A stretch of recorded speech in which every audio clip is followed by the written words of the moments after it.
Mən Gülnarə Əliyeva, Hicam Estetik Mərkəzinin rəhbəri, hicama və hidroloji terapiya mütəxəssisi. Bu günləri Uşaqlar bəylə sizi maraqlandıran suallara cavab verəcəm inşallah. Başlayaq? Başlayaq.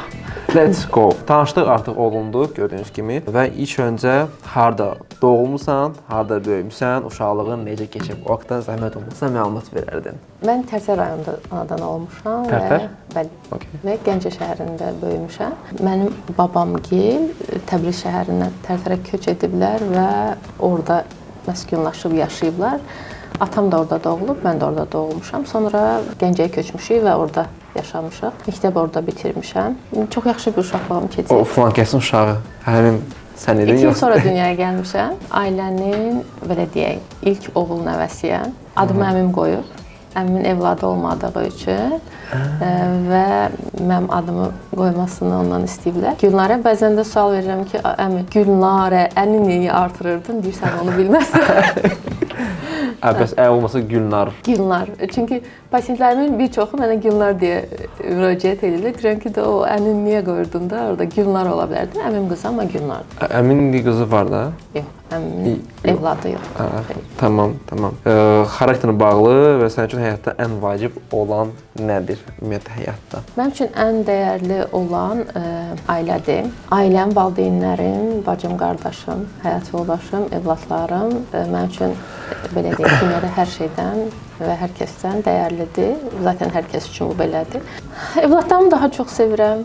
Hiss edirəm.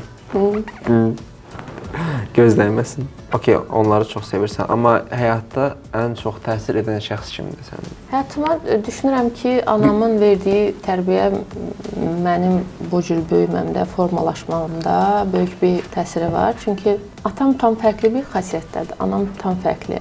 Düşünürəm ki, anamın tərbiyəsi və bugün bu şəxsiyyətdə, bu xarakterdə formalaşmamda anamın tərbiyəsi, bəli, anamın rolu daha çoxdur. Çünki biz bir çox şeyi ondan götürmüşük, ondan öyrənmişik. İnsani keyfiyyətlər, düzdür, atam hər zaman ona deyirəm, çınar ağacımızsın. Amma düşünürəm ki, anamın tərbiyəsi, bizi 3 uşağıq bu arada ailədə. Üçümüzdə də fərqliyik bir sözlə. Xasiyyətcə tam-tamına. Tam-tamına fərqliyik və amma dediyim kimi, anamın verdiyi tərbiyə bizdə öz, belə deyək də, möhrünü vurur. Okey, bəs bacı, qardaş neçə nəfər? 3 nəfər yəni? 3 nəfər. Bir qardaşım var, bir dənə də bacım var məndən başqa. Okey. Və səni ilhamlandıran, belə deyək, enerji verən şəxs kimdir? Enerji verən şəxs. İlhamlandıran, motivasiyan, coachudur. Həyat yoldaşı. Və 20 neçə ildir? 2026-da inşallah 20 ilimiz olacaq. Rubleyik. Onu qeyd eləyəcəyik inşallah. İşə keçək yavaş-yavaş. İlk addımlarda sənə yol göstərən bu iş baxımından rol oynayan şəxslər kimdir? Və ətraf mühit buna reaksiyası nə olubdur? Sözün düzü, mənim çox şiddətli baş ağrılarım var idi. Onun hicama ilə keçməsi və mən hicama ilə bu ağrılardan azad oldum, dərmanlara əlvida dedim. Ondan sonra mənim bu peşəyə olan marağım artdı və mən qərara gəldim ki, bunu dərinliklərlə öyrənəcəm. Yoldaşıma dedim, okey dedi, çünki bu 19 ildə yoldaşım mənim... Nə demişəm, okey deyib də, yəni heç bir vaxt deməyib ki, bunu etmə olmaz, bunu. Təbii ki, mən də onun o qırmızı çizgisini bildiyim üçün o qırmızı çizgini aşacaq təkliflər heç vaxt etməmişəm, çünki öz sınırlarını bilən biriyəm.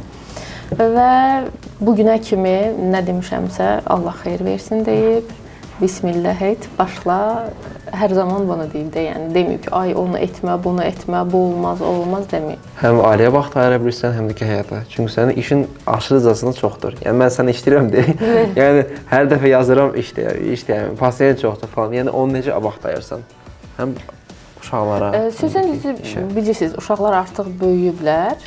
Uşaqların böyümə sürəcində işləməmişəm, oturmuşam, onları böyütmüşəm, tərbiyə eləmişəm. Əlhamdülillah, onlar artıq böyüdükdən sonra kənarda işləməyə başlamışam, evdən çıxmağa başlamışam. Çətinlik belədir ki, tam da onların yanında ola bilmirəm sözün düzü. Necə, hər şeylərində iştirak eləyə bilməm. Məsəl üçün, tədbir olur, bir valideyn iclası olur, orada atalar iştirak edir, mən iştirak edə bilmirəm. Bacardığım qədəri ilə yaxşı ana olmağa çalışıram. Düşünürəm ki, onlar üçün də çox yaxşı bir anayam. Övladların baxırsa, like eləsin videonu. Məncə baxarlar. Bu videoya baxacaqlar. Baxacaqlar, əlbəttə baxacaqlar. Bəli, indidən salamlar sizə. Bir də ümumiyyətlə hicama başladığın zaman nədən daha çox qorxurdun və çətinliklərdən, yəni ən sənə çətin gələn məsələ hansılar idi?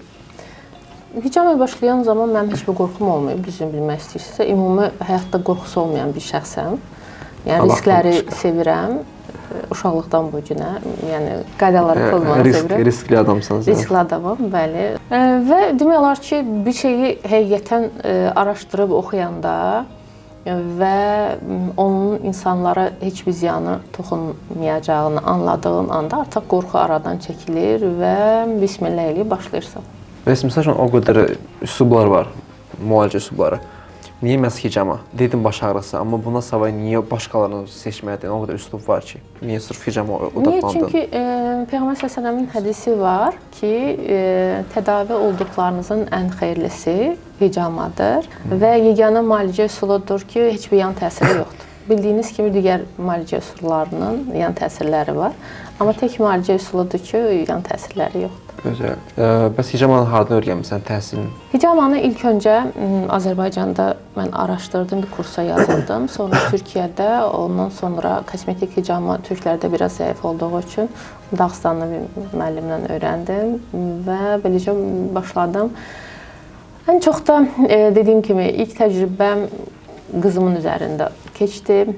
Çox uğurlu alındı və ondan sonra dedim ki, bundan əl çəkmək olmaz. Bu sahədə təxmini neçə il və müştərinin sayına bağlı məlumatın var? Neçə nəfərdir? Neçə milyondur? Belə deyim də, 10 ilin üzəridir çalışdığım. Çünki burada professional klinikadan söhbət gedir. İlk başlayanda estetik bir mərkəzdə başladım, payıza başladıq işləməyə. Sonra klinikadan bir otaq götürdüm. Ondan sonra pasientlər hədsiz çoxaldığı üçün özümə yeni mərkəz açdım. Və burada davam edirəm. Artıq 3 ildir. Bildiyiniz kimi Nərmanabda yeni mərkəzə keçəcəyik inşallah. Ümidlər bu video bitənə kimi, bu video yox, montajına olan kimi yeni mərkəzdə olar. Deməli, bugünə kimi tək bir amacım olub insanlara fayda vermək, ziyan vermədən və əlhəmdülillah bunu başarmışam, düşünürəm. Yəni hər kəs də onu təsdiqləyə bilər ki, bizim mərkəzimizə müraciət edən insanlara biz heç bir ziyanlıq verməmişik. Nə maddi, nə mənəvi, nə də sağlıqlarına hər kəsi düşünərək onlara bir müalicə, belə deyək, seansları təyin etmişik və bunu etmişik. Əlhəmdülillah 98% insanlarımızda da, pasientlərimizdə də nəticəmiz olur və bunun üzərinə 10 minlərlə insan, zaten sən də blanklarımızı gördün. Düzdür. O 2%-in içində narazı qalan insanlar olur. Normaldır bu. O da normal hesab olunur. Hər kəsi razı salmaq mümkün deyil. Mümkün deyil, bəli. Amma tək amacım bugünə kimi, dediyim kimi, insanlara fayda vermək, onların, belə deyək, heç bir ziyan vermədən, nə sağlamlıqlarına ziyan, nə ciblərinə ziyan vermədən onları, belə deyək, sağlıqlarına qavuşdurmaq olub məqsədimiz. Bəs, misal üçün, sən belə sual verim, yaxşı mütəxəssis hicamaçı və həqiqətən bu işin ustadı. Bunlar arasında fərq nədir sənin fikrincə? Baxın, ustad edən, mən düşünürəm, elmi deyil ilk öncə. Onun insanlığıdır, insani dəyərləridir. Nəyə görə? Bir insan bir peşəni çox gözəl bilə bilər, amma onun insani keyfiyyətləri olmadığı zaman nə qədər yaxşı bir mütəxəssis olur olsun, nə qədər işinin əhli olur olsun, yəni insanlar ondan o qədər də nəticə almır daha doğrusu. Nəyə görə?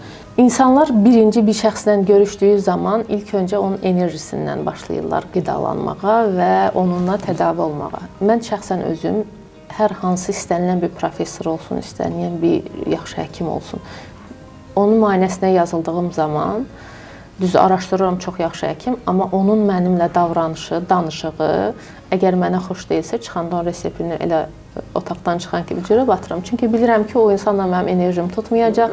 O mənə nə qədər yaxşı müalicə yazsa da, belə deyim də, mənə təsir eləməyəcək. Elə olubdur, yəni. Həqiqətən olub, əlbəttə. Doğrudan. Olmayan şey niyə deyim ki? Misal olaraq gətirə bilərsən, yəni ki, misal olaraq, yəni çox şey. Misal üçün, bir dəfə bu baş ağrı sürəcimdə bir nevroloqa getmişdim. bu cür qara geyinmişdim və o mənə sual verdi ki, sən fala baxansan, sən bu işlərlə məşğulsan, Qurana filan belə açırsan, baxırsan. Mən o sualı verdim. Mən dedim ki, yox, yəni bir insan əgər hicablıdırsa və qara geyim geyinibsə, bu deməkdir ki, o bu işlərlə məşğul olur və onun o dinə olan şeyi baxışı belə deyək. Baxışı, bəli. Fikri baxma ki, ali savadlı bir doktordur, amma ondan o sözlərin çıxması mənə heç xoş olmadı və o insan müalicəsini mən etmədim. Cırdım atdım. Düz elədin. Bravo, alqış. Hə, dedim ki, niyə qara geyinirsiniz, belə qara geyinərək dünyanı qara gətirmisiniz filan, belə şeylər. Mən də düşündüm ki, elə bir şəxs yoxdur ki, onun qarderobunda qara geyim olması. Hə, bizim millətdə belə deyil. Niyə də o yox? Yəni biz hicablı olaraq, yəni bu qədər əhalinin bir 10%-ni təşkil ediriksə, 90%-i sizin kimi açıq geyinənlərdir. Yəni 10%-ə görə dünya qara gəlirsə, 90%-ə görə dünya güllü, çiçəkli olmalıdır. Yəni ki, bu durumlar var. Yəni həm deyirlər ki, ölən var, belə sual verir, ölən var. Bir də mənə maraqlıdır. Anım var, an ki, mən mərkəz açmaq istəyirəm. Çıxıb o nətər oldu ki, yəni o son pik ki, mən mərkəz açmaq istəyirəm, nə bilim, öz müdir olmaq istəyirəm. O haqqda danışardın mənə. Bunun tarixçəsi, belə deyim də, mən işlədiyim 5 ilə yaxın idi bir klinikada çalışırdım və orada mən xəstələrim klinikada olan həkimlərdən daha çox idi və düşünürəm ki, əl birliyi ilə qərara gəldilər ki, məni oradan çıxarsınlar. Çünki artıq orada mənə qarşı bir şeylər var idi. O da paxıllıqdandır. Yoxsa... Təbii ki də paxıllıq, bilmirəm, o artıq onların insani dəyərlərinə, keyfiyyətlərinə bağlı olan bir şeylərdir və bu mənə çox pis təsir elədi, pis təsir etdi və məni işlədiyim ərazidən uzaqlaşdırmaq idi məqsəd ki, oradan pasientlərim bura öyrəşir və bura gələcək, bunlar qəbul eləyəcəklər. Ərazi harda idi? Səbail rayonu, sahil metrosunu yəni. Və mən düşündüm ki, bunlar məni buradan çıxarırsa, mən niyə uzağa gedim? Və başladım sahildə, metronun ətrafında obyektlərə baxmağa və elə istədiyim bir yerdə tapdım, əlhəmdülillah. Və mərkəzimi açdım, bismillah elədim. Yoldaşım da dedi ki, yeri arxamda. O həmişə motivasiya oldu. Canavardır o. Demək olar yəqin ki. Bir də ki, bəs açdığın zaman çətin məqamlar hansıları oldu sənin üçün? Çətin məqamlarım, baxın, rəylərdə çox gəlir mənə ki, misal üçün, sonuncu postumda deyirəm, ümrədə olarkən dua etdim və həmən gələn kimi Rəbbim mənə bunu nəsib elədi. Həqiqətən mən ümrədə olarkən, baxmayaraq ki, 19 ildir İslamdayam, ümrədə olarkən etdiyim dualardan aldığım cavablar daha tez oldu və ümrədə edərkən etdiyim duadan aldığım ləzzət, dad bugünə kimi heç vaxt olmamışdı. Tamam fərqli bir yer, tamam fərqli bir, bilmirəm, onu ancaq yaşamaq lazımdır həqiqətən. Tam fərqli bir yer idi. Elə oradaca, yəni ilk duamın qəbul olduğu saniyələr içində baş verdi. Əlhəmdülillah. Orada duamı elədim, gəldim. Gördüyünüz kimi orada rəylərdə də yazılır. Ümrədə olarkən dua etdin, gələn kimi oldu. Hə, belə şeylər yazılır, rəylər yazılır. Digər biri yazır ki, şeydir. Ümrəyə getmirsən, istəyirsən göyə çıx, yəni pulun yoxdursa bunları edə bilməzsən. Mən bu işə başlayarkən bizim ailə durumumuz, maddi durumumuz sıfır idi, yəni heç bir şey yox idi. Mən ilk öncə dediyim kimi bir mərkəzdə faizə başladım işləməyə, sonra oradan pulumu yığdım, özümə Dağıstandan kuşetka sifariş verdim və öz evimizdə bir otaq ayırdım, pasientləri orada qəbul etməyə başladım, sonra başqa bir klinikada otaq götürdüm. Belə sıfırdan başlamışam. Yəni mənim dediyim kimi arxamda nə varlı bir qaynatam, nə varlı atam, nə yəni çox sıfırdan başlamışam bir sözlə. Və bu sıfırdan başlamağımın nəticəsində də hər şey olub, əlhəmdülillah. Yeni mərkəzin açılmasında da daha doğrusu sahildəki. Yəni biz pərdə arxası çox şeylər etdik. Yoldaşımla misal üçün deyirlər imkanı olmasa. Yoldaşımla gecə klinikadan digər klinikaya olan veşlərimizi daşıdıq, qaranlıqda daşıdıq ki, heç kim görməsin, qucağımıza alırdıq. Hətta stulu belə biz əlimizdə daşıdıq. Niyə? Çünki biz daşımaya pul verməyək deyə. Bəli. O klinikada da hər bir şeyi 2 ay işlədim, bir şeyin güzgünü misal üçün pulunu yığdım elədim, biraz işlədim, resepsiyon stolunu sifariş verdim. Yəni sıfırdan bir. Addım, yavaş. Bəli. Yəni birdən-birə olmadı heç bir şey. Hər şey yavaş-yavaş, belə deyək, qazancı birikdirə oldu. Bugünkü klinikada, yəni Nərimanovda açılan klinikada eyni qaydada davam edir. Yəni hər şey belə deyim, birikdirə, qənaət eləyə. Yəni mən bu gün ora 50 min, 30 min yıxac qoymamışam. Yəni minimal məbləğlə minimal bir şeylər edərək təmiz, səliqəli bir məkan açmağa çalışıram ki, insanlara fayda verməyə davam edeyim inşallah. Ümid edirəm, ümumiyyətlə bir 5 ildən sonra, bir 10 ildən sonra Allah Subhanahu can sağ versin. Ümid edirəm saqqaları xeyirlisi. Bir 5 ildən 10 ildən sonra inşallah ki, düşünürəm ki, başqa bir mərkəz olar və ya bu yeni mərkəzin daha böyük bir versiyası olar. İnşallah. İnşallah. Zaten hədəf odur. Hədəf böyük bir mərkəzimin olmasıdır. Allah nəsib eləsin. İnşallah. Bəs müştəriyə yanaşma sənin üçün nə qədər önəmlidir və sənin üslubun nədir? Baxın, bir pasiyent bizə müraciət edən zaman bizə sual verir, məsəl üçün təmizlik filan, titizlik. Mən onlara hər bir şeyi göstərirəm və onlar bilirsiniz, kuşetkada üz aşağıya doğru uzanırlar. Mən onlara bildirirəm ki, əgər mənim niyyətim sizi aldatmaqdırsa, sizə təzə bir şeyləri göstərib, siz o üz aşağı uzandıqdan sonra mən istifadə olunmuş ləvazimatları sizə istifadə edə bilərəm və bundan sizin heç xəbəriniz belə olmaz. Bu həqiqətdir. Düzdür. Rahat da aldatmaq açıq. Bəli, çox rahat bir şeydir. Çünki bir insan üz aşağı uzanır və prosedur başlayır. Burada biz heç nə görmürük. Alnında bir göz yoxdur ki. Bəli.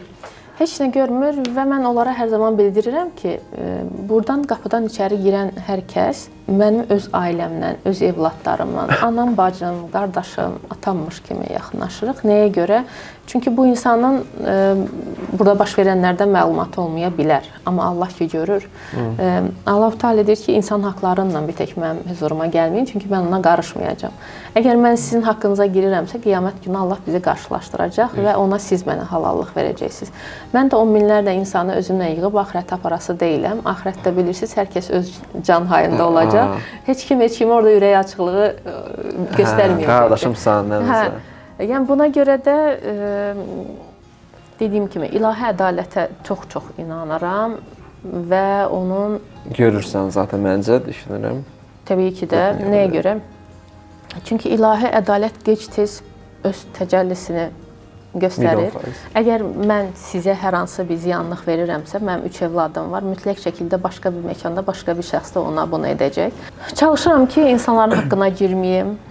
Maksimum səviyyədə hər kəsə öz ailəm, öz evladım, öz yaxınlarım kimi yanaşıram. Onlara ziyan verməməyə çalışıram. Haqqlarına girməməyə çalışıram. Əsas haqqına girməməkdir. Bəli, haqqına girməməyə çalışıram. Bir də belə bir şey deyim ki, seansa hazırlıq. Yəni müştəri gəldiyi zaman sən onu necə qarşılayırsan, nələr olur, hansı etaplardan keçir müştəri olaraq? Bu arada müştəri deyə müraciət eləmə, müştəri deyil, onlar pasiyent. Çaşıram, mən marketinq olduğum üçün daha çox müştəri deyirəm. Bir pasiyent. Pasiyentlər bizə müraciət etdikləri zaman mərkəzdə onlara bir blank veririk. O blank doldurulur. Orada bu günə kimi keçirdikləri xəstəliklər qeyd olunur və hal-hazırda hansı şikayətlə bizə müraciət edirlər. Onları qeyd edirlər və biz konsultasiyaya başlayırıq. Konsultasiya zamanı da pasiyentə seans sayı, banka sayı və hansı nahiyələrə edəcəyimiz qərarı verilir və bismillah eləyib başlayırıq. Bəs hekayə olaraq hansısa bir insan belə deyək, gəldiyi zaman onun hekayəsi, yəni sağlamlığına bağlı dəyişməsini danışa bilərsən. Yəni sənə təsir edən ki, misal üçün filan kəs gəlibdir və belə oldu və o yüzlərlə pasiyentin olub. Yəni onu danışmağa başlasam 2 saat gəlir. Yəni günlər gedər. Bəs yadda qalan və əhaliyə daha çox faydalı olan, bəlkə də buna baxan deyir ki, məndə o dərd var və bəlkə mən hicamaya başlayayım. Belə bir motivasiya olar bəlkə onlara. Belə bir hadisə. Bir dəfə bir pasiyentim gəlmişdi. Əlləri belə yumulmurdu da, qolunda çox şiddətli ağrı var idi. Biz bunu hicam elədik və buna təklif elədim ki, siz də bu nöqtəyə hicam eləyin və nəticə əla olacaq. O da okey dedi, nə bilirsinizsə eləyin, bizə buraxdı hər bir şeyi. Və o hicamadan qalxanda gözlərinə inana bilmədi. İlk dəfədir ki, mənim əllərim belə yumulur. Çox maraqlı bir şeydi, hiss idi. Qadın yəni belə necə ola bilər ki, bu elə 2 seansdan həmən 2 seansdan deyir. Bəli, həmən də yəni hicamadan qalxan kimi necə baş verdi bu? Yəni çox belə qəribə qalmışdı ona ki, necə baş verdi bu həqiqətən. Bəzi insanlar məsələn hicab adının haqqında məlumatı yoxdur və çoxlu sayda miflər var, miflər.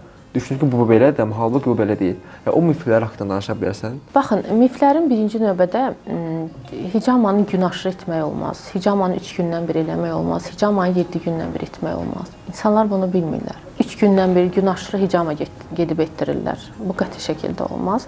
Hicamada pasiyenti biz qəbul edəndən sonra seans arasındakı fasilə onun hicama zamanı qan verməsindən asılı olaraq dəyişir. Əgər çox qan verirsə, biz orada 3 həftə, 4 həftə fasilə veririk. Yox, çox az qan verirsə 2 həftə, 14 gün fasilə veririk. İlk növbədə bu. Minimum 14 gün fasilə vermək lazımdır. İkinci olaraq da bütün başdan ayağa hicama. Bütün nahiyələrin hicaması. Full hicama. Full hicama, hə. Full hicama 99 manat. Yəni bütün bədən hicaması bu qiymətə olmaz. Ziyandır. Çox zərərli. Hansı şeylər ola bilər? Baxın, bir insan əgər çox qan itirirsə, biz deyirik ki, hicama zamanı dəridə yerləşən kiçik kapilyarlardakı qanı biz hansı ki qan dövranının işini ləngidən ağır metallı, toksinli, triqliseritlər orada daha çox olur, xolesterin daha çox olur və qan dövranının işini ləngidir. Bizim hicama zamanı xaric etdiyimiz qan. Məsəl üçün, arterial venoz qana baxanda, dəridən bizim hicama zamanı çəkdiyimiz qanda, dediyim kimi, toksinlər, ağır metallar, triqliseritlər, xolesterin daha yüksək çıxır. Analiz nəticəsində bu bəlli olmuşdur.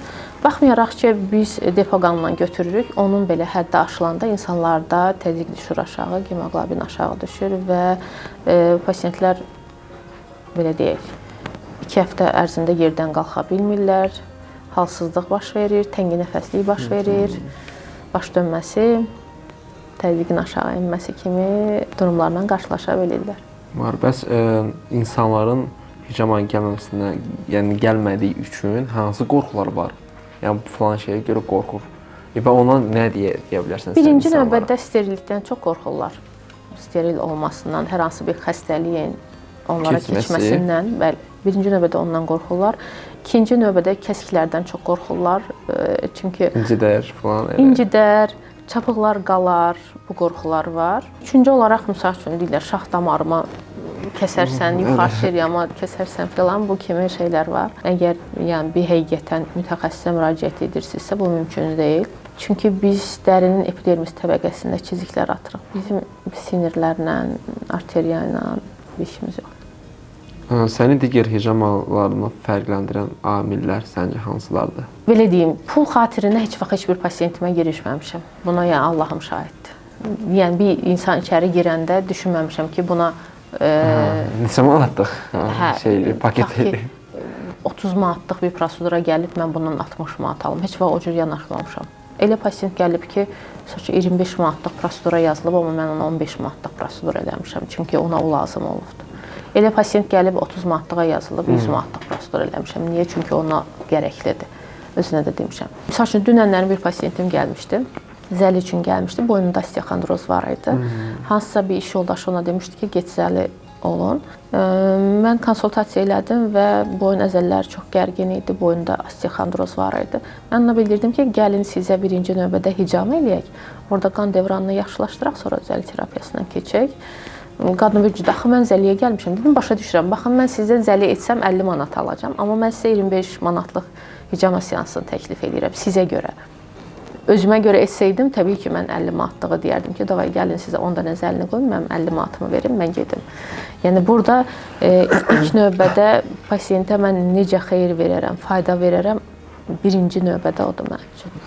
Bir də önəmli məsələ, 25 manat deyir, yəni bu videoda çəkirik, hal-hazırda endirim gedir, yəni ona görə deyir. Sonra heç siz gəlməsin ki, hə, videoda 25 demişdiniz.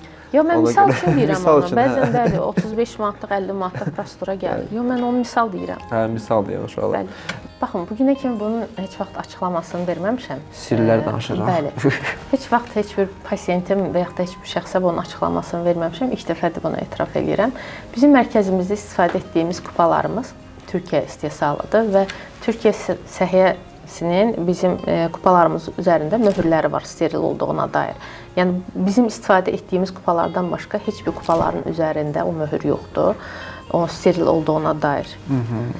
Və biz onu pasientlərin öz göz önündə açıb istifadə edirik. İstifadədən sonra atırıq. Bu bizim üçün və bizim mərkəzimiz üçün belə deyək də plusdur və heç bir mərkəzdə bu yoxdur. Əminliklə söyləyə bilərəm və maliyyəti çox bahadır onların. Digər mərkəzlərin istifadə etdiyi kupaların qiymətindən 50% daha bahadır. Baxın, başqa sirlər odur ki, keçən dəfə də zaten açıqlama verdim ki, estetik baxımdan insanların dəri formasını, estetikini pozmuruq. Bu bizim mərkəzimiz üçün plusdur. Digər mərkəzlərin 90%-ində bu çapıqlar qalır. Və bizə müraciət edən pasientlərin hər birində də hər kəsin bir imzası var. Məsəl üçün bir pasientimiz var, bizim Bakı kəndindən gəlir. Onun kürəyində bir hicama izləri var. Sanki hicamanın yerində paxlava kəsiblər. Bildiyiniz paxlavadır yəni. Onun hətta görüntüsü də var, verərəm sizə, paylaşarsınız istəsəniz. Bizim mərkəzimizdə istifadə etdiyimiz baş hicaması zamanı istifadə etdiyimiz rezinlərdir, daraqlardır, sonra hər bir şey kuşetka örtüsündən tutmuş, o kiçik saç rezinlərinə qədər adına razıdır. Bir dəfə istifadə edirik, bir pasientə daraqlar da orada daxil atırıq. Bir də kosmetik hicamadan danışmaq istəyirəm. Kosmetik hicama hər kəs deyir ki, sizin mərkəzinizdə qiymətlər bahadır. Səbəbi də odur ki, üzə istifadə etdiyimiz vakuumlar bankadan söhbət getmir, vakuum aparatından söhbət gedir. Onlar bir dəfəlik olurlar, çünki üzlə birbaşa təmas eləyirlər və o hər pasientdən sonra atılır. Onun üçün də həm üz keydilir, 45 dəqiqə üzdə keydici çəkmək lazımdır. Üz vakuum masaj olunur. Təkrar bütün üz nahiyəsi çərtilir, təkrar vakuum masaj olunur və bu bizim saat yarım vaxtımız aparır. Başqa yerdə və o qədər incə bir işdir ki, yəni həm göz aparır, belə deyim, həm də ki, əlin əsməsinə səbəb olur. Və bilirsiniz, peşə xəstəliyi deyilən bir şey var, xüsusilə cərrahlarda olur o. Əlin əsməsi, eynəkdən istifadə etmək.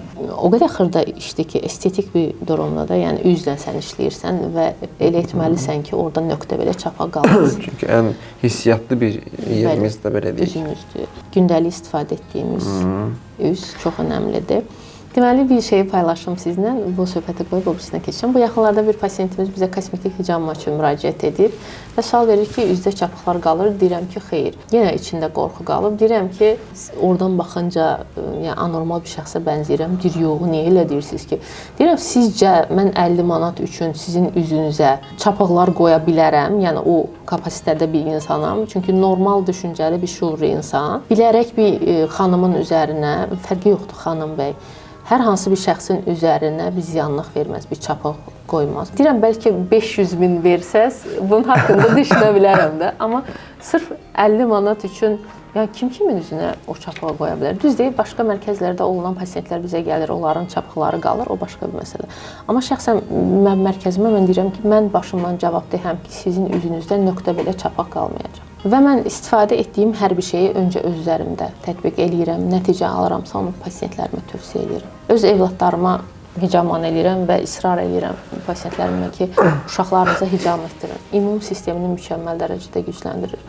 Bir pasient müraciət eləyir bizə, baxıram ki, buna hicama mütləq lazımdır. Məsəl üçün 7-8 seans bu adam hicama olunsa bunun üçün yaxşıdır, çünki ehtiyacı var. Mən o pasientə bildirirəm ki, bizə gəlməyin. Yəni mənə gəlin deyə, bizim mərkəzə gəlin deyə demirəm. Amma sizə hicam o qədər lazımdır ki, yəni hara istəyirsiniz gedin, müraciət eləyin. Yaxşı bir mütəxəssis seçin, gedin. Amma hicamadan bərk yapışın, çünki bu sizə lazımdır. Hər kəs istədiyi, güvəndiyi yaxşı bir mütəxəssisə müraciət etməlidir, etsin də. İstər uşaqları olsun, istəyir özləri olsun. İmmun sistemini mükəmməl dərəcədə güclü saxlayır. Ümrə turunda 36 nəfər idik. Hər kəs geri dönüşdə, artıq vətənə qaydanda, hər kəs qrip, qızdırma, boğaz ağrısı, burun axması, yəni bu şikayətlər var idi. Bütün turumuzda olan insanlarda iştirak edənlərin böyük əksəriyyətində, bir tək məndə yox idi və mən çox yaxşı idim. Mən xəstələnmədim, mən boğaz ağrısı, burun axması bu şeylərlə. Hər kəs bir-birinə dərman ötürürdü. O, maraqlı. Odur ki, mühit dəyişilməsidir yəqin ki, orada böyük. Mühit dəyişdiyi zaman immun sistemi zəif olduğu halda insanların xəstələnmə riski daha çox olur. İmmun sistemi güclü olduğu zaman bədən hər şeylə qəşəng mübarizə aparır, savaşır və qazanır. Bir savaşçı düşünün, 2 metr boyunda qəşəng əzələsi var və bir savaşa girib gücü, enerjisi Hər bir şey yerindədir və o qalib gəlir qarşı tərəfə. Niyə? Çünki onda hər şey dörd-dörtlük. Hicamada insanın immun sistemini dörd-dörtlük eləyir inşallah. Bəzən pasiyent gəlir deyir ki, həkim mənə bu resepti yazır. Biz konsultasiya eləyirik, baxırıq ki, bunun həqiqətən bu dərmanlara ehtiyacı var və biz deyirik ki, yəni sual verir ki, mən bu müalicəni dayandırım, hicamaya başlamışam. Mən deyirəm ki, yox. Bu həkimin müalicəsində sən davam eləməlisən. Bununla paralel olaraq da hicamanı etsək, sənin nəticən 1-ə 5 artacaq. Okay. Amma biz demirik insanlar ki, siz həkimə getməyin, sadəcə bizə gəlin, elə bir şey yox. Bəs belə bir sual, hicamanın mənfi tərəfi var? Mənfi tərəfi, əgər banka sayında, seans sayında hədd aşarsınızsa, bəli var. Bəzən pasiyent gəlir, müraciət edir, deyir, mən bütün bədən hicamasını istəyirəm, mənim bədənim nə qədər banka istəyir, götürürsə sən mənə o qədər hicam elə. Və mənə misal üçün 15 dənə də zəli qoy. Mən bildirirəm ki, olmaz. Niyə olmaz? Çünki o insan bilmir onu. Onun hemoqlobini aşağı düşəcək, təzyiq düşəcək aşağı və buna mən ziyan vermiş olacaq. Mən ona bildirirəm ki, sən misal üçün bu dediyini eləsəm, hardan baxsam 200-300 manat mənə verəcəksən. O pul mənim cibimi deşmir də, yəni ala bilərəm. Amma bu sənə olmaz. Sən bunu bilmirsən, mən bunu bilirəm. Mən bunu sənə etsəm, buna görə Allaha cavab verəcəm ki, Allah deyəcək ki, mənə Gülnarə, uşaqlar gəlmişdi, səndən tutaq ki, 30 dənə hicam istədi. Uşaqlar bilmir axı bunun zərərlərini. Sən bir mütəxəssis olaraq bunun zərərlərini bilirsən. Bilirsən ki, onun sağlamlığına hansı ziyanlıqları verəcək. Buna rağmen sən pulun xatirində uşaqlara bunu etdin. Mən necə cavab verəcəm Rəbbimə? Və əmin olun ki, əgər mən o pasiyentin dediyi 30 bankanı ona qoysam, 200 manat alsam, o xəstəni bir dəfəlik yitirəcəm. Çünki o insan gedib yerdən qalxa bilməyəcək. Qan azlığı, təzyiq düşəcək aşağı, dəylə yataqda qalacaq. Hicamadan da zəhləsi gedəcək. Tövbə eləyəcək hicamaya, bir də hicamaya gəlməyəcək və heç kimə də tövsiyə etməyəcək. Hər kəsə də deyəcək ki, mən getdim, hicamaya çox pis təsir elədi. Bəli, uşaqlar çox banka qoymayın. Çox banka qoymayın uşaqlar. Amma ola bilər ki, insan bədəni 20-30 banka tutur. Baxın, bir pasiyent bizə müraciət edir. Mən də 24 banka qoyduğum pasiyentim olub. Hansı hallarda eləyirəm? Kürək və ayaq nahiyəsi birlikdə olduğu zaman, həqiqətən bu insana gərəklidirsə mən onu eləyirəm. Necə? Məsəl üçün pasiyent ilk dəfədir mənə müraciət eləyir və ilk dəfə mən ona heç vaxt 18, 16, 20 banka qoymuram. Bu pasiyentin orqanizmasından tanış oluram. Qan dəyərləri ilə tanış oluram. İlk öncə bir tarama hicaması eləyirəm, təmizlik, daxili orqanların təmizlənməsi. Xəstənin orqanizmasından tanış olandan sonra deyirəm ki, ikinci seans sizə bu qədər banka ehtiyacdır, bu qədər qoyacağam. Onlar da okey deyil. Onda olar, sadəcə insana görə dəyişir. İnsana görə dəyişir. Baxın, 20 hicamanı edib 15 zəlini bir anda qoya bilməzsin. Bir dəfə bizə başqa bir hicama mütəxəssisi şey eləmişdi, əlaqə saxlamışdı və fikir alırdı ki, pasiyent mənə müraciət edib, mən ona 24 dənə hicam eləmişəm, 12-14 dənə də zəli qoymuşam, gecə skoru çağırıblar və halı pisləşib, özünü pis hiss edir, qan diyamır filan beş məkan. Bunlarla qarşılaşmamaq üçün etmək lazım deyil. Eləyin də 2 seansa eləyin. Gəlsin 15 gün sonra ya 7 gün sonra gəlsin zəlisini qoyun. Niyə eləmirsiniz ki? Bu pasiyent bir dəfə düşüb mənim əlimə, bir dəfə bunun yolunu buraxın. Nədir məqsəd? Narazı müştəri sərf eləmir açığı. Heç kimi. Mən şəxsən bu günə kimi mənim hədəfim heç vaxt bir dəfəlik pasiyentlər olmuyor. Məqsədim bir pasiyenti məmnun salmaq, razı etmək və onun üzərindən böyüməkdir. Bilirsiniz, indi mənfi ad çıxarmaq çox asan bir şeydir. Bakıda küləklər şəhəridir və hər yerə yayılır bu durum. Qısa zamanda kimin yaxşı, kimin pis olduğu bilinir və insanlar artıq ora müraciət eləmirlər, o şəxsə getmirlər. Bir dəfə, 2 dəfə, 3 dəfə zaten sosial şəbəkə var, hər yerdə yayılır. Hər kəs çəkdiyi ziyanı sosiallaşdırır. Buna görə bir dəfə insanları tutdu əlimə keçirtdim, bunu yolun buraxın. Yəni, mənim şəxsiyyətimə, mənim mənəvi dəyərlərimə, insani keyfiyyətlərimə zidd olan bir durumdur. Çünki dediyim kimi, içəri girən hər kəsə öz ailəmmiş kimi, öz evladım, bacım, qardaşım, atammış kimi yaxınlaşıram. Və birinci növbədə fikirləşirəm ki, mən nə edə bilərəm ki, bu insana faydalı olub. Bir də ki, sənin fikrincə niyə görə müştəri təkrar gəlir, daimi gəlir sənin yanına? Yəni qaçmır başqa yerlərə və ya başqa yerdən sənə gəlir? Birinci növbədə dediyim kimi enerji məsələsidir. İnsanlar zaten Instagrama baxır və qərar verirlər ki, bu mənim həkimimdir. Özüdür. Və bu xanımın üzündə nur var. Gələnlərin hər biri də onu deyir. Sizin üzünüzə baxdıq, sizin üzünüzdə nur var və biz ona görə sizi seçdik, sizi istəyirik. Bütün 90% pasientlərimin dedikləri söz odur. Üzünüzdə nur var sizin. Ona görə sizə o nurun hesabını etibar etdik, gəldik. Cidden vallahi. Oradan demirlər xidmətin yaxşıdır. Yox, ilk növbədə səni sevdik, üzündəki nur və insan kimi sevdilər də, yəni elə aurasını. Auranı və biz deyir, sizi orada gördüyüm zaman dedim ki, axtardığım mütəxəssis budur və mən o şeydə də Instagramda, TikTokda fərqi yoxdur. Orada artıq insanlara o güvəni verirəm ki, Gülnarə məni allatmaz. Həqiqətən o cür deyirlər. Gülnarə bizi allatmaz. Maşallah, Allah barik. Mən bilmirdim açıq məsələ. Vallahi, yəni tam səmimi deyirəm. Sənə güvəndik. Üzündəki nur bizi bura gəlməmizə səbəb oldu və biz səni orada görən kimi qərar verdik ki, mən bu qızın yanına gedəcəm hicamıya. Bir də indi sən qadın olduğun üçün düşünürəm ki, qadınlara tövsiyə ilə bağlı bəzi məsələlər toxunmaq istəyərdim. Məsələn, bir qadın hansı bir layihəyə başlamaq istəyir, biznes. Məsələn, bu hicama yəni sənin mərkəzin bir biznesdir və hansı bir qadınla başlamaq istəyir. Nə tövsiyə edə bilərsən ona? Mən öz paylaşımlarımda hər zaman xanımlara demişəm və təkrar yenə deyirəm. Bir işə başlamaq üçün ilk növbədə hədəf qoymalıdır insan özünə. İnsan bəlli bir hədəflər belirləməlidir və bu hədəflərə doğru hərəkət etməlidir. Sağa, sola baxmamalıdır, arxaya baxmamalıdır, insanları dinləməməlidir. Mənim hədəfim nədir? Və mən insanların mənfi rəyinə baxaraq həvəsdən düşməməliyəm. İlk növbədə o. Bəlli bir hədəf, mən zaten evlatlarıma da onu aşılayıram ki, hədəfiniz olsun həyata dair. Siz nə olmaq istəyirsiniz? Məsəl üçün, yaxşı bir həkim, yaxşı bir usta, yaxşı bir motorist, yaxşı bir zərgər. Baxın, təhsilin insan həyatı üçün dəyərlidir, önəmlidir. Amma hər kəs ali ziyalı, ali savadlı olacaq deyə bir şey yoxdur. Mən hər zaman bunu uşaqlarıma da demişəm. Zaten onları birinci sinifdə məktəbə yola salarkən də hər səhər onlara dediyim söz bu olub ki, hər kəs əlaçı ola bilməz, hər kəs alim ola bilməz. Amma sizin tərbiyənizdən mənə şikayət gəlməsin, çünki tərbiyəsizlik insanın öz əlində olan bir şeydir. Oxuma 2 ala bilərsiniz.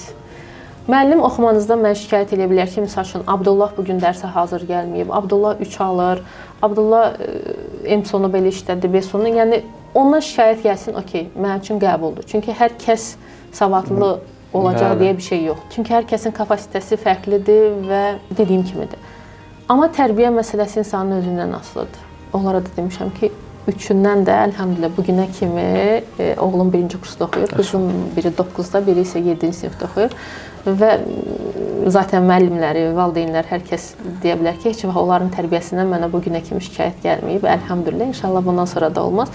Mənim üçün tərbiyə hər şeydən önəmlidir. Savaddan da önəmlidir, bilmirəm, hər şeydən önəmlidir. Birinci, yəni mən elə anladım ki, hədəf qoymaq lazımdır hədəf qoymaq lazımdır və insanlıq dəyərlər olmalıdır. Bəli, baxın, tərbiyə tək digər namusdan filan söhbət getmir. Tərbiyə, misal üçün, bir insan sağlamlığına ziyan vurmaq da onun əqidəsindən, tərbiyəsindən, bir çox şeydən irəli gəlir. Yəni, insan hədəf qoymalıdır və doğru bildiyi o hədəfə doğru addımlamalıdır. İnsanların fikirlərini önəmsəməməlidir, mənfi rəylərini. Necə? Ta ki, biri mənə deyir ki, Gülnarə, bunu düz etmədin, onun üzərində işləyirəm. Amma mən çox qarşılaşmışam. Bir dəfə mən belə çox yaxın bildiklərim var. Mənə yazdılar ki, Gülnarə, sən xəbərin var, filan mütəxəssis gəlmişdi bizə, onların SMM şirkətləri var idi. Həmən şəxs də bilmirdi ki, bunlarla bizim yaxın münasibətimiz var da, dostluğumuz var. Dedi ki, sən xəbərin var ki, bizə müraciət ediblər, gəlib sənin səhifəni göstərirlər ki, bax bizim səhifəmizi bu cür işlə, Bunun səhifəsi necə işlənirsə, bunun pasiyenti davamlı dolu olur da. Yəni necə eləyirlər belə araşdırma və yaxud da ki, mənim işlədiyim insanlarla işləyiblər, deyiblər ki, necə olur ki, eyni işi sən görürsən, ora pasiyent çox gəlir, bizə pasiyent az gəlmir. Bu nədən irəli gəlir? Və insanların mənfi fikirləri filan məni daşındırmır. Çünki mən doğru bildiyimi edirəm. Mənə görə doğrudursa edirəm. Niyə də yox? Mən anladım. Hədəflənmə, insaniyyət, belə deyək, tərbiyə və alın yazısı, belə deyək. Alın yazısı, bax, insan Rəbbinə nə qədər inanarsa, güvənərsə, o zaman yaşıl işıq davamlı onu da olur. alır. Yəni Allahdan nə istəyərsə, əminliklə, nə düşünürsə olacaq, elə də olacaq. 100%. Əlbəttə, hər zaman. Gözəl. Baxın, hər şey beyindən başlayır. İnsan beynində bir şeyə inandısa, o zaman Allah onun yolunu açır. Vəkilin bir tək Allahdır, arxam Allahdır, yoluma işıq tutan Allahdır. Şübhəsiz. Məni qoruyan insanlardan Rəbbimdir. Əlhəmdülillah. Bəs həyatındakı missiyan nədir? Yəni böyük bir qlobal missiya. Baxın, dediyim kimi, Peyğəmbər s.ə.v bununla bağlı hədisi var ki, tədavi olunduqlarınızın ən xeyirlisi və ən zərərlisi hacamatdır. Və mən bunu özümə, belə deyək, Məsləhət gətirmirsən, elə deyək. məsləhət götürmüşəm. Bismillah eləyib başlamışam. Düşünürəm ki, mən insanlara ziyan vermədən fayda verərəmsə, niyə də etməyim? Yəni ki, bu hədisə uyaraq Bəli. çox maksimum əlin nə qədər Allah Subhanahu güc verəcəksə, o insanlara fayda verməyə də hicama baxımından. Baxın, mən xanımlara həmişə demişəm, yəni sizin arxanızda imkanlı bir şəxsin olmasına gərək yoxdur. Varlı bir atanın, varlı bir qardaşın, varlı bir bacının bacısı olmanıza gərək yoxdur. İnanın özünüzə, dayanmadan addımlayın. Bismillah eləyin, başlayın. Hər şey o qədər gözəl olur ki. Allah sənin yolunu o qədər gözəl açır ki, özün də bilmirsən ki, necə oldu mən buralara gəldim, çıxdım da. Tamam fərqli bir şeylərdir. Biraz məqsədlərdən aşaq 5 ildən sonra, 10 ildən sonra özü harda görmək istəyirsən, ya vaxt görürsən. Böyük bir mərkəz. Böyük bir Filiallar açmağı düşünmürəm sözündə. Mən həmişə deyirlər ki, Günar xanım, niyə filiallar? Filiallar sevmirəm. Niyə sevmirəm? İstəmərəm. Çünki insanlara olan güvənim orada itəcək deyə insanlardan biraz daha uzaqlaşmaq istəmirəm. Sən insanlarla daimi yaxın olmaq istəyirsən. Yaxın olmaq istəyirəm. Yəni səndə belə deyək, daha çox o business woman düşüncəsi deyil. Yəni bunu açım, onu açım. Yox, mən onları fikirləşmirəm. Sən bir daha böyük bir ailə etmək istəyirsən, belə deyək. Baxın, pasiyent bizim klinikamıza müraciət etdiyi zaman gəldi, mənlə qarşılaşdı. Onun üçün artıq fərqi yoxdur. Onun uşaqlar hicam elədi, Vəfa hicam elədi, Şəbnəm elədi, Aynur elədi, Aynur elədi. O ortamda mən varamsa özlərini güvəndə hiss eləyirlər. Gözəl. Mən olmadığım zaman, mən etməsəm belə, özlərini güvəndə hiss eləyirlər. Mən olmayanda ara qarışır. Aləm deyir bir-birinə. Aləm deyir bir-birinə və mənə şikayətlər gəlməyə başladı. Günar xanım, biz gəldik amma siz görmədik. Biz gəldik, siz yox idiniz. Mənfi təsir edir o insanlara. Mənfi təsir edir, həqiqətən. Bu günə kimi olan şikayətlərin bir çoxu o üzərinə gəlib. Demirlər, mən gəldim, hicamadan fayda görmədim, məni pis elədilər. Gəldik, sizi görmədik, siz yox idiniz orada. Biz sizə görə gəlmişdik. Yəni ora gəlsinlər, məni görsünlər, salamlaşsınlar və orada sanki onlara bir enerji ötürülür və özlərini güvəndə hiss eləyirlər. Bir belə sual verim ki, insanların ağlında necə qalmasını istəyərdin sən? Yəni gec-tez mən yox olacam, sən yox olasın, açıq söhbətdir. Yəni necə ağıllarında qalmasını istəyərdin? Yəni bu qız falan belə idi, yəni nə cür bir düşüncə istəyərdin insanlara qalsın? Baxın, ilk növbədə dediyim kimi insanlara heç bir ziyan vermirəm. Yəni insanlara pul gözündən baxmıram. Baxanda ay bu mənə gəldi, bunu soyun buraxım deyə fikirləşmirəm. Fikirləşirəm ki, necə edə bilərəm ki, buna faydam toxunsun. Necə edə bilərəm ki, bu ağrılardan azad olsun. İlk öncə onu fikirləşirəm və onu da insanlara aşılayıram, göstərirəm, sübut eləyirəm ki, yəni sənin pulun mənim üçün ikinci növbədir. İlk öncə sağlamlığın dəyərlidir. Bu, yəni bu həqiqət də, nəyinsə xatirinə demirəm. Zaten bunu mənim pasiyentlərim də deyə bilərlər. Və xanımlara mən hər zaman bildirmişəm ki, əgər ki siz bu işə başlamaq istəyirsinizsə, mən onlarla tələbəm olub ki, mən onlara ödənişsiz təlim vermişəm, sertifikat vermişəm. Ehtiyacın var, işləmək istəyirsən, həqiqətən özünə inanırsan ki, sən hicamanı bacararsan və bir yerdən başlamaq istəyirsənsə, mənə heç kim onu eləməyib, gəl mən sənə bunu eləyirəm. Sənə təlim keçirəm ödənişsiz, sənə sertifikat verirəm ödənişsiz və get bismillah ilə başla. Bu günə kimi onlarla xanım olub, müraciət edib bizə, mən ona təlimi pulsuz keçmişəm. Demişəm ki, bismillah eləyim. Amma mənə onu heç kim eləməyib. Mənə deməyib Gülnara, gəl sənə təlim keçim, Gülnara, gəl sənə bunun sirlərini keçim, gəl sənə bunu. Olmuyor. Mən düşünürəm ki, sənin hal-hazırda etdiyin iş bir 10 il bundan əvvəl belə bir xanım olsaydı yaxşı olardı. Ağlında verdiyin obraz indi sənsən. Məncə hə. Yəni baxın, bir insan həyata boşuna gəlmir. Yaxşı bir ana, yaxşı bir həyat yoldaşı, yaxşı bir evlad, cəmiyyətə faydalı bir şəxsiyyət olaraq gəlir və əgər bir insanın əlində bu fürsətləri Allah ona verirsə, niyə yardımcı olmasın? Niyə dəstək olmasın? Niyə olmasın? Səbəb nədir ki? Yəni paxıllığa gəldikdə məndə belə deyim də bir tək şeyə paxıllığım var, etiraf eləyim. O da kitablarımı kiməsə verməkdir. Kitablarımı paylaşmaqdır. Kimsə gəlir məndən kitablarımı götürəndə deyirəm, xahiş edirəm, oxu qaytar. Oxu mənim kitabımı. Bu arada neçə dənə pasiyentim olub, mənim kitablarımın arxasına keçiblər. Heç bir şey olmaz.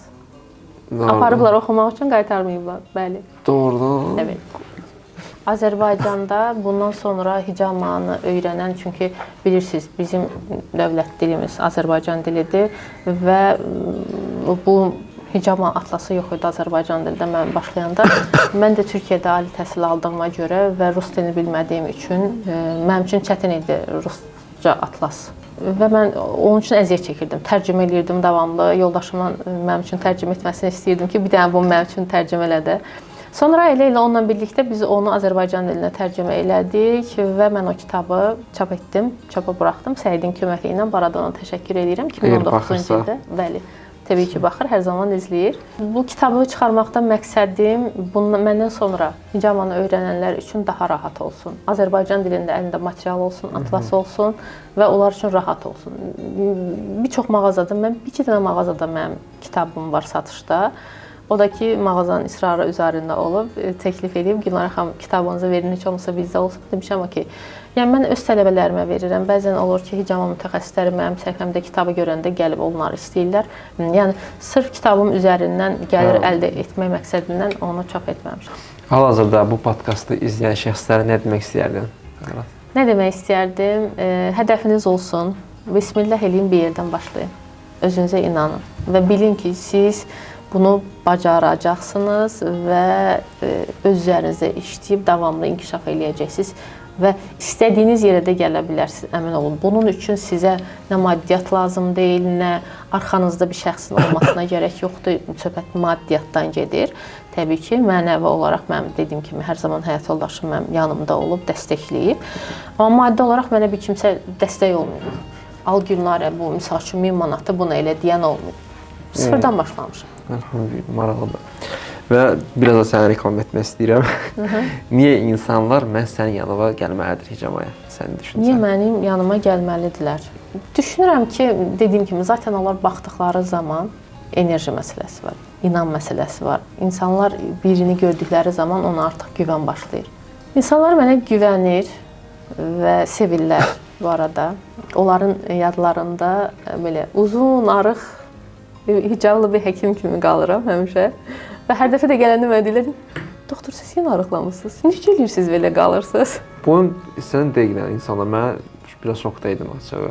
Mən boyum 175 cm. Yəni Azərbaycanda bu normal deyil. Yəni bizdə 100... Çəkim də davamlı olaraq 68-70 arası dəyişir. Çalışıram çəkimi artırmayım, buna diqqət eləyirəm. Düzdür, xüsusi bir pəhriz saxlamıram. Amma belə deyim də, yeməklərə də görməmiş kimi girişmirəm heç. Mən kimi deyilsən. Yəni, bəlli bir normam var, onu yeyirəm, doyuram, əlhəmdülillah. Öz mərkəzivi. Üç sözlə ifadə etsən, necə ifadə edərdin? Baxın, əziyyətlə, zəhmətlə qazanılmış bir mərkəzdir və burada heç bir Allahın qulu deyə bilməz ki, mənim bir qatqım toxunub, maddi baxımdan söhbət gedir. Hər bir şey özüm sıfırdan zəhmətimlə birikdirmələrimlə əldə etmişəm. Allaha inanaraq, güvənərək ilk növbədə və davamlı haqqa girməmək, insanların haqqına girməmək, insanlara fayda vermək. Bunları düşünmüşəm və düşünürəm ki, insanlar həqiqətən bizim mərkəzə tam rahatlıqla müraciət edə bilərlər. Çünki mənim üçün əsas insanların fayda görməsidir, insanların güvənidir.